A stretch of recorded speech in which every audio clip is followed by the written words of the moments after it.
Tonight, somewhere deep underground, a painting is waiting for you. It has been waiting for 30,000 years. No museum owns it, no artist signed it, and the creature drawn on that wall, a horse, a bison, a mammoth, looks so alive that scientists who first saw it refused to believe any ancient human could have made it, but they did, and the reason why is far stranger than you think. You probably learned in school that early humans painted animals on cave walls to record what they hunted. A kind of prehistoric grocery list, a visual diary. That explanation sounds logical, clean, reasonable. It is almost certainly wrong, because when researchers like David Lewis Williams, a neuropsychologist at the University of the Witwatersrand, spent decades studying these paintings, they found something that changed everything. The animals are not random. They are not scattered like notes in a journal. They appear in specific locations inside the caves, deep chambers, narrow passages, the most difficult and dangerous places to reach, places where you cannot stand upright, places where your torch would flicker and die,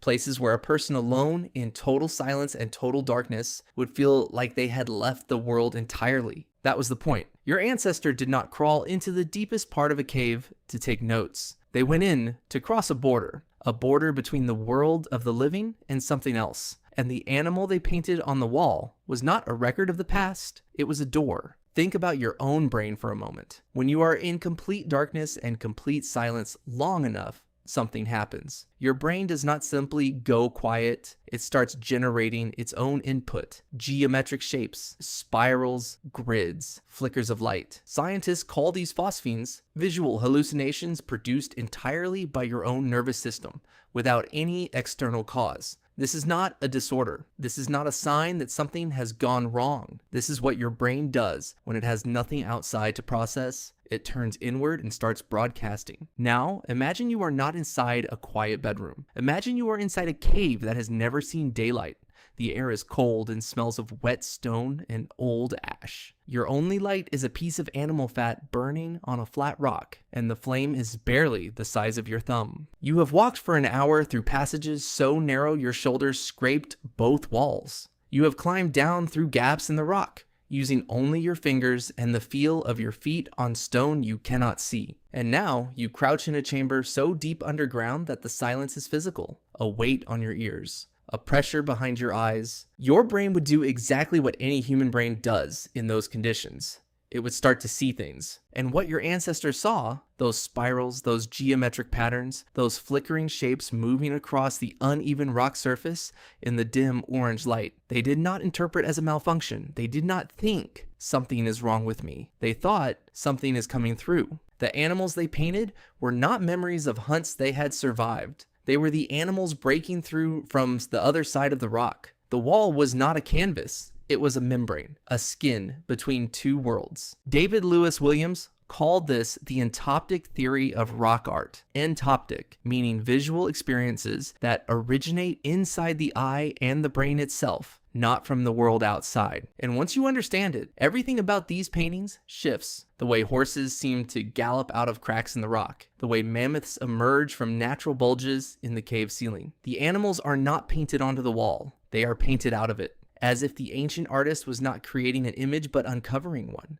releasing something already trapped inside the stone. This was not primitive thinking. This was a complete cosmology, a fully developed theory of how the world is structured, encoded in ochre and charcoal by people who had been thinking about it for a very long time. But here's what makes it even stranger. The animals chosen were almost never the animals most commonly eaten. Across dozens of cave sites in southern France and northern Spain, the most common images are not the animals that filled the ancient diet. In the Chauvet cave in southern France, the walls are dominated by lions, woolly rhinoceroses, mammoths, and cave bears. Animals so dangerous that getting close enough to paint them from memory would have been an extraordinary act of attention. These were not prey, they were power. They were the forces a human being most needed to understand, to negotiate with, to stand beside in the dark and not flinch from. Your ancestor was not recording nature the way a scientist records data. They were in relationship with it, and the animals on the walls were the terms of that relationship. Researchers Jean Klotz and David Lewis Williams proposed in their landmarky work, The Shamans of Prehistory, that across tens of thousands of years and across continents that had no contact with each other, Europe, Africa,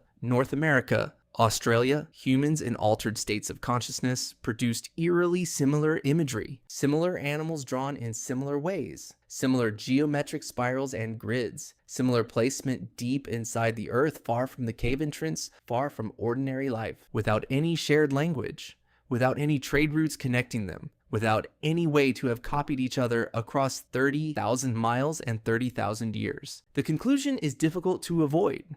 Something in the shared structure of the human brain, pushed to its limits in darkness and silence and extremity, produces the same experience, the same visions, the same animals pressing through the stone. And every culture that reached that experience reached for pigment and rock and drew what they saw before it disappeared. You share that brain. Every neuron they had, you have. The same darkness that pulled visions from them would pull visions from you. The same deep instinct to make the invisible visible, to press meaning into a surface, to say this was real and I was here. You carry that instinct inside you right now. Every time you take a photograph of something beautiful before you lose it. Every time you write something down because keeping it only in your head feels like it might slip away.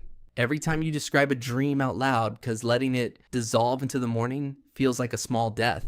The urge to record what only you can see is not a modern habit. It is 30,000 years old, and it did not begin with paper or ink or a screen. It began with a person alone in the dark, pressing their palm against cold stone and leaving a mark that said, "I was here, and I saw something, and I did not want to lose it." The animals they chose to paint were not the safest animals, not the most useful ones, not the ones that filled the cooking fires every night. They chose the lions, the mammoths, the bears, the creatures that could end a human life before a single sound could be made. And they chose them because power does not live in comfort. It lives at the edge of what you can survive. Your ancestors understood this in a way that is difficult to recover, in a world designed to eliminate danger at every turn. Psychologist Ian McGilchrist, in his research on how the two hemispheres of the brain process the world differently, argues that something essential has been gradually lost. The left brain divides, names, categorizes, controls, but the right brain looks at the world as a living whole, interconnected, animated, impossible to fully separate from the self that is experiencing it.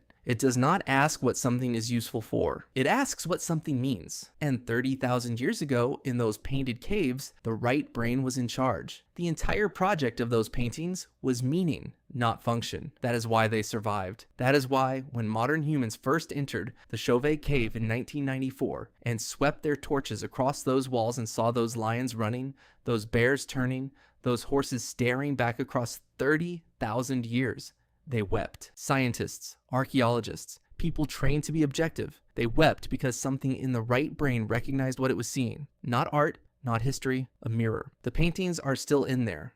The lions are still running. The mammoths are still emerging from the stone, caught in the middle of breaking through. And the brain that made them is still in your skull, unchanged, still capable of crossing that same border, still hardwired to reach toward the dark and press something permanent into the world before the moment disappears. Tonight, when the lights go out and the silence settles in and something moves at the edge of your vision, that is not your imagination failing you. That is 30,000 years of it working exactly as it was always designed to work.